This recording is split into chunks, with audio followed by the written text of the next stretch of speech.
राष्ट्रगाथा channel पर आने वाले सभी श्रोताओं को और दर्शकों को मेरा सादर सप्रेम नमस्कार। इस चैनल के माध्यम से 506 वीडियोस आप तक पहुंची हैं।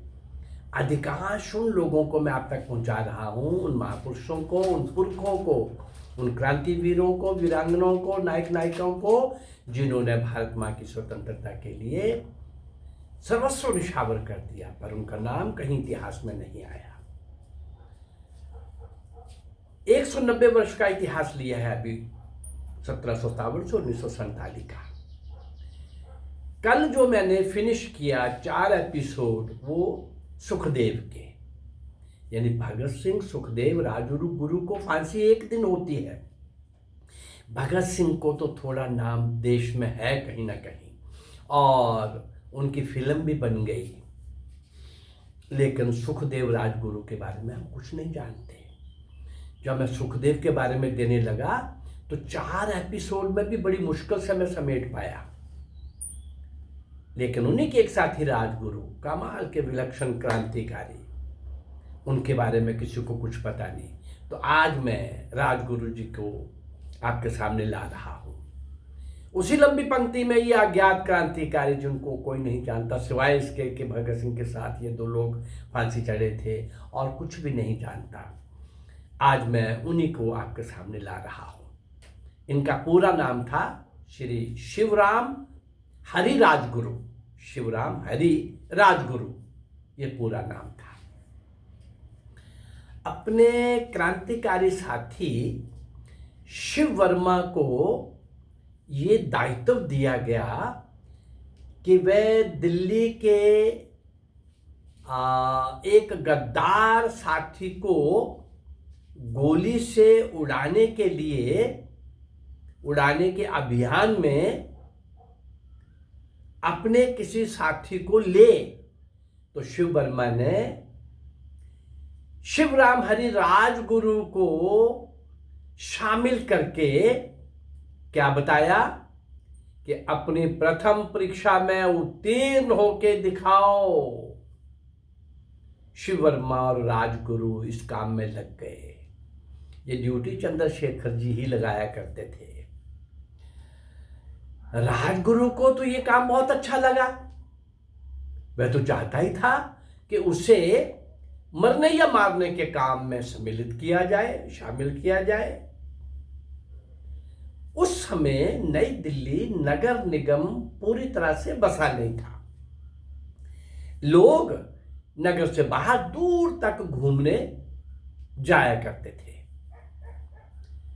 क्रांतिकारियों का वे गद्दार साथी भी प्रतिदिन संध्या के समय, शाम के समय घूमने जाया करता था उधर।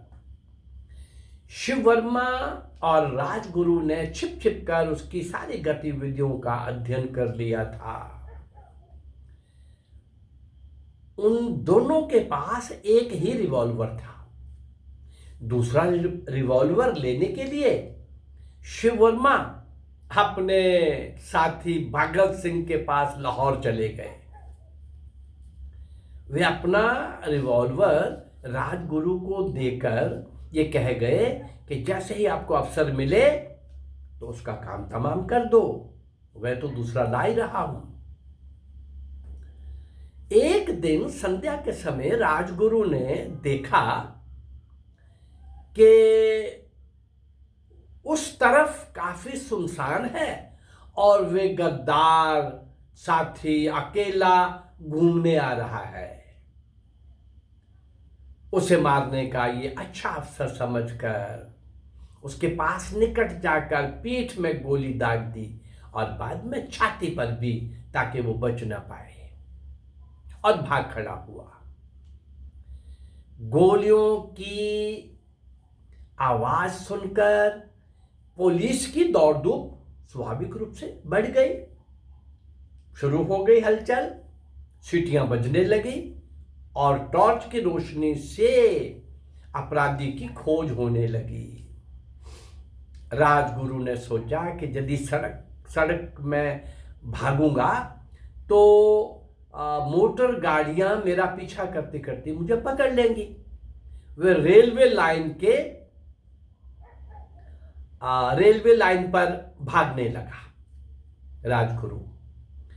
जब वह काफी दूर निकल गया तो उसको लगा कि समांतर सड़क पर चल रही गाड़ियों के अंदर पुलिस की गाड़ियों की गहमा गहमी भी उसको दिखी कि ये तो कहीं भी मुझे जिस भी स्टेशन पर पहुंचूंगा वहां पकड़ लेंगे। अब उसने रेल पथ छोड़ दिया और खेतों की तरफ दौड़ने लगा। 2-3 सूखे खेतों को पार करके वे गन्ने के ऐसे खेत में गया जिसमें अभी पानी ताजा ताजा भरा था। उस खेत में पानी और कीचड़ में अपने आप को छिपा लिया, लेट गया, केवल सर बाहर रहा सांस लेने के लिए, बुरी तरह से कीचड़ से लिपटा हुआ, लेटा हुआ। हाँ, बहुत पुलिस आई और उसने टॉर्च घुमाई और वो नहीं पहचान में आया। गोलियां इधर उधर चल रही हैं आसपास कि वो हिलेगा, गोली से डरेगा, बाहर निकलेगा, पर ये सांस को रोके वहीं पर लेटा रहा। टॉर्च से भी नहीं वो पहचाना गया, गोलियां भी सौभाग्य से इधर उधर निकल गईं। जब उनको लगा कि नहीं, इसमें नहीं हो सकता, पुलिस चली गई और सब तरह का करने कराने के बाद और राजगुरु 2-3 घंटे तक इस कड़कड़ाती हुई सर्दी वाली रात में पानी और कीचड़ में पड़ा रहा।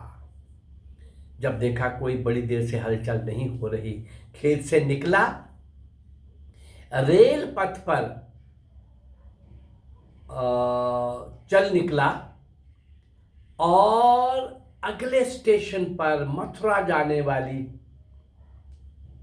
ट्रेन मिल गई जल्दी सौभाग्य से। लेकिन ट्रेन मथुरा पहुंचने से पहले ही मथुरा के स्टेशन के आउटर पर, कई बार होता है ट्रेन रुक जाती है कई कारणों से, लेकिन इसने उसको भी अवसर मान लिया।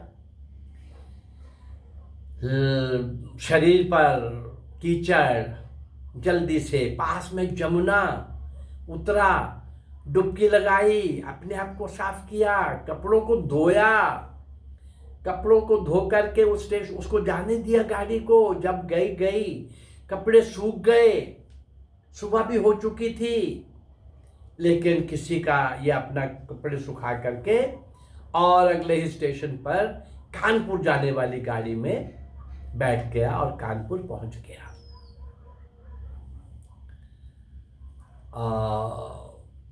जब कानपुर पहुंच गया तो ये सारी कहानी शिव वर्मा को सुनाई। शिव वर्मा ने क्या कहा कि भाई, जब मैं दूसरा रिवॉल्वर लेकर के दिल्ली पहुंचा तो स्टेशन से उस तरफ जा रहा था कि पुलिस की दौड़ धूप देखी। लोगों ने मुझे बताया कि कोई व्यक्ति किसी एक व्यक्ति को 2 गोलियां मार के भाग गया है, और वहां तुम्हें ना पाकर मैं कानपुर चला आया कि भाई वो अपना काम करके इधर उधर निकल गया होगा अपने बचाने के लिए। जब अखबारों में मैंने विवरण पढ़ा तो पता चला कि वो गलत आदमी मारा गया, वो जिसको हम मारना चाहते थे गद्दार को, वो नहीं था। और मैंने ये भी पता लगा लिया है कि गद्दार तो अभी जिंदा है। बहुत दुख हुआ, बात आई गई हो गई, लेकिन इस घटना का एक अच्छा परिणाम ये निकला कि जब चंद्रशेखर आजाद और भगत सिंह ने लाला लाजपत राय के हत्यारे उप पुलिस अधीक्षक जेपी सैंडर्स को लाहौर में मृत्युदंड देने का निश्चय किया, तो उस अभियान में राजगुरु को भी सम्मिलित कर लिया गया। और क्या बोले चंद्रशेखर आजाद, भाई कुछ भी है, अभी चूंकि घटना हो चुकी थी, ये बहादुर भी है और सूझबूझ वाला भी है। किस तरीके से वो गन्ने के पानी के खेत में कीचड़ में सांस रोके बैठा रहा, हड़बड़ाया नहीं, गोली आ रही है तो निकल के भागा नहीं, जो भी होगा देखा जाएगा, कुछ भी है। और इसका कद बढ़ गया। यही चाहता था शिवराम हरि राजगुरु, यही चाहता था।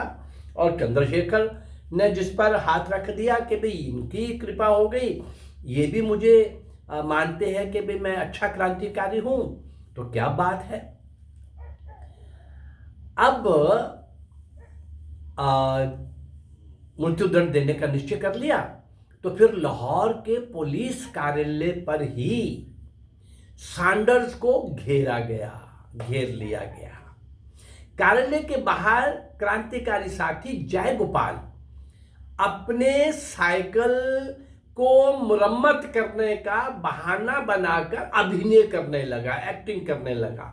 सब तय था। पुलिस अधीक्षक के सामने वाली सड़क पर भगत सिंह और राजगुरु क्या कर रहे थे? अभिनय कर रहे थे। वो भी क्या? डीएवी कॉलेज के पास ये कार्यालय था, तो डीएवी कॉलेज के कुछ गप्पे मार रहे थे। ओ भाई, एक्टिंग थी सारा जो भी था, कि लोगों को पता लगे कि ये अपने काम में लगे हैं, को मारने के लिए मोर्चा बना के बैठे हुए, ऐसा कुछ ना लगे।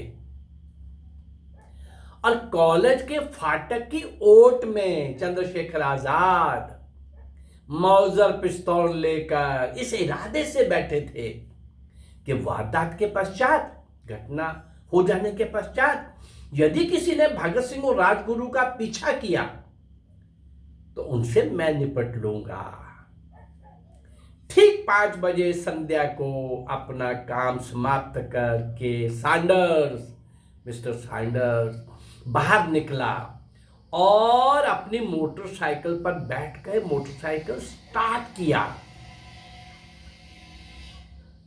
उसे ये सब करते देख सभी साथियों ने अपना मोर्चा संभाल लिया। अब जयगोपाल ने इशारा करना था, काम ये राजगुरु को करना था। सभी लोगों ने अपना अपना काम किया। मैं अब डिटेल में इसलिए नहीं बता रहा कि इस घटना को मैं कई बार अलग अलग लोगों के, भगत सिंह थे तो भी ये घटना आई, चंद्रशेखर के साथ आई, कई लोगों के साथ ये घटना, ये सीन मैंने विस्तार से आपके सामने रखा है। ये जब हुआ तो राजगुरु ने सैंडर्स के ऊपर गोली चलाई, गोली उसके सिर पे लगी, वो मोटरसाइकिल के साथ ही नीचे गिर पड़ा। लेकिन भगत सिंह को लगा कि ये दुष्ट कहीं बच ना जाए, तो भगत सिंह ने आगे बढ़ करके 4-6 गोलियां और दाग दी। 4-6 गोलियां और दाग दी। हाँ, मिस्टर सैंडर्स के साथ तो जो हुआ सो हुआ, इतना तो होना ही था। लेकिन मिस्टर फर्न, एक और पुलिस ऑफिसर मिस्टर फर्न, वो बाहर निकला तो उसने क्या देखा कि एक युवक की पिस्तौल खाली हो चुकी है और दूसरी जाम हो गई है, गोलियां निकल नहीं रही। भगत सिंह को पकड़ने के लिए, ये भगत सिंह था युवक, चूंकि 400 गोलियां बात की उसने चलाई थी, उसकी तरफ लपका, इस भगत सिंह की तरफ मिस्टर फर्न, पर राजगुरु ने पीछे से उठा करके उसको ऊपर उछाला और धड़ाम से नीचे गिराकर वो तो उठने की स्थिति में नहीं रहा, जख्मी हो गया, वहीं पड़ा रहा। ये सब करते देख करके और अब इन लोगों का पीछा करने के लिए 3 सिपाही दौड़े। चंद्रशेखर आजाद ने कड़कती हुई आवाज में गोली मार देने की चेतावनी देते हुए कहा, खबरदार कोई हमारे पीछे आया तो। 2 सिपाही तो पीछे लौट गए, पर एक हवालदार चानन सिंह वो आगे ही बढ़ता गया। चंद्रशेखर आजाद नहीं चाहते थे इसको मारना, तो उन्होंने वो रुक जाए इसलिए आजाद ने उसके पैरों पर गोली, चानन सिंह के पैरों पर गोली दाग दी, पर वो गोली खाकर जख्मी होकर लंगड़ाता हुआ भी आगे बढ़ने लगा। फिर चंद्रशेखर आजाद ने अब उसके सीने पर एक ही गोली, चंद्रशेखर आजाद का तो निशाना प्रसिद्ध था बहुत ज्यादा, एक ही गोली से उसको वही ठंडा कर दिया, फिनिश। सैंडर्स को मारकर, और ये सारी घटना होने के बाद अब समस्या ये थी कि बाहर, लाहौर के बाहर कैसे निकला जाए, लाहौर के बाहर कैसे निकला जाए। नाकाबंदी हो गई थी पूरी तरह से, लाहौर को घेर लिया गया था। अपने ठहरने के स्थान लाहौर के मौजिंग हाउस में सुरक्षित वो पहुंच गए।